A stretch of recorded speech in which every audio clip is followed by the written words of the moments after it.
Sure! Kanto pares or wala stick pares. Lagi nga bang ubos? Kilo naman ng mga karne, abot siya ng mga 30 kilo. Bukod pa doon yung laman loob. Meron din palang night market ang Sharjah. Kaya titikman natin ang mga iba't ibang klaseng pagkain. At namnamin ang natitirang winter season. Sure! Oh yes, the best! Sure! Isa sa pinakamalapit na kapitbahay ng Dubai, ang Sharjah. Pangatlo sa largest Emirates ng UAE. Totoong chismis from Dubai to Sharjah, hindi traffic. Kung maglalakad ka, exercise pa, walk a trip. At itong footbridge na to, isa sa mga daan papunta sa border ng Dubai and Sharjah. Kilala mo si Aladdin? Dito nang galing yung carpet niya.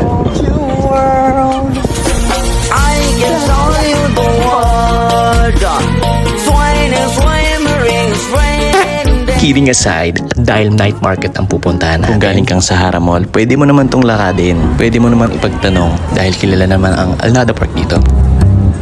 Madami rin palang tao dito, lalo na holiday. At unang bungad, Indian street food. Hindi natin ito papalagpasin. 8 pieces sa halagang 10 dirhams. Ano kaya yung sinisiksik niya? Ayoko na kasi yung pagsiksikan ng sarili ko. Hanap muna tayo ng pwesto bago natin sibugin. Wala atang masyadong tao ngayon ah. Panipuri ng Indian. Tingnan natin ito, ito ang spicy daw nila. Parang malabnaw-labnaw lang siya, di ba? Tapos ito yung matamis. Cheers.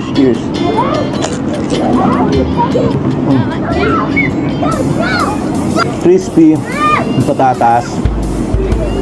Yung anghang nga naman, ito tamis. Isa sa mga sikat na Indian street food, ang panipuri. Ito yung anghang. Ito yung sweet ulit.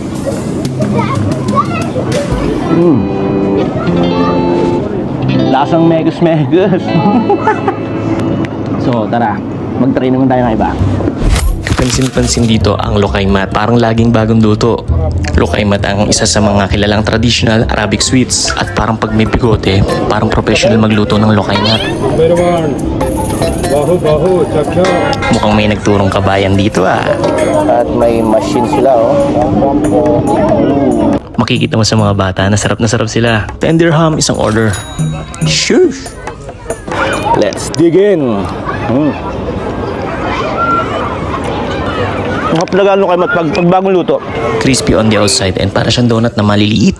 Ito ang sa mga nakaka-addict dito, yung date syrup, yung mahilig sa mga matatamis. Pero yung naman niya, yung pinaka texture naman niya or yung pinaka naman niya, hindi ko ma-explain itself na wala masyadong lasa. Night market, Sharjah.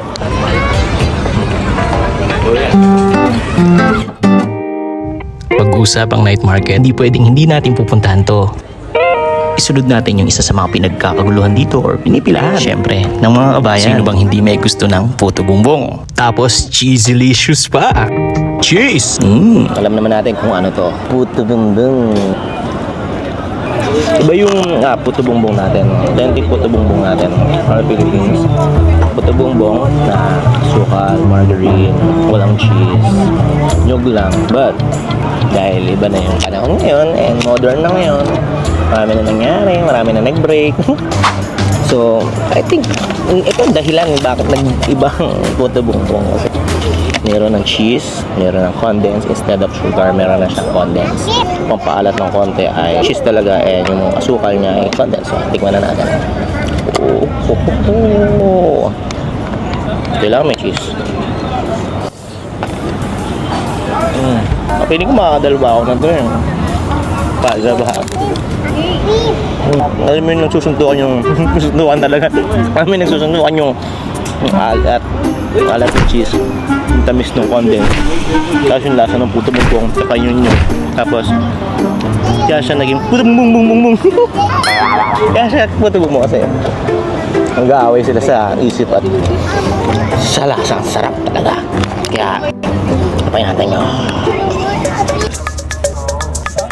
Eto na, titikman na natin ang wala stick kanto pares dito sa UAE. Kami, 4 hanggang 5 sa isang araw. Kung sa kilo naman ng mga karne, aabot siya ng mga 30 kilo. Bukod pa doon yung laman loob, kasi laman pa lang yun, yung pinag-uusapan. Gari hindi na ako makapaghintay. Matikman ang kanto pares, lalo na yung utak. Yun o, panalo, mabisa. Pares po, mami!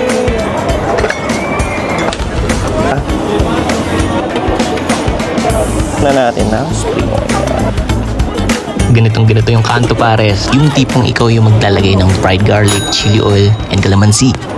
Let's go! As you can see guys, kanto pares talaga to. Let's dig it!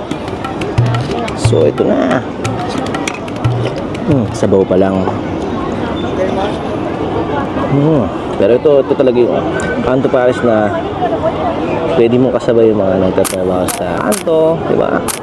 Kasi mo parang maalala mo yung dating sakit. Then, maalala mo yung bawat kain mo doon sa Pilipinas. Kasi tagal na akong di nakakain ng kanto pares. Tapos yung kanin pa. Kanin na buhaghag. Fried rice talaga. Utak.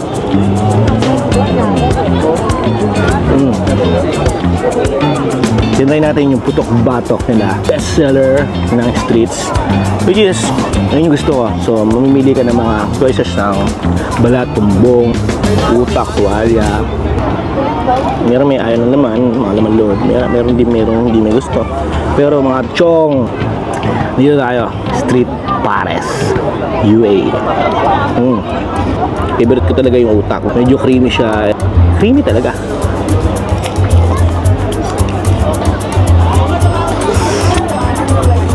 Ito yung tumbong. Mabisa tol. Sobrang mabisa. Kakainin pa natin itong ginupit na tumbong. Formality daw ang tawag yun. Tip number 5. Ayan, ginupit na itlog.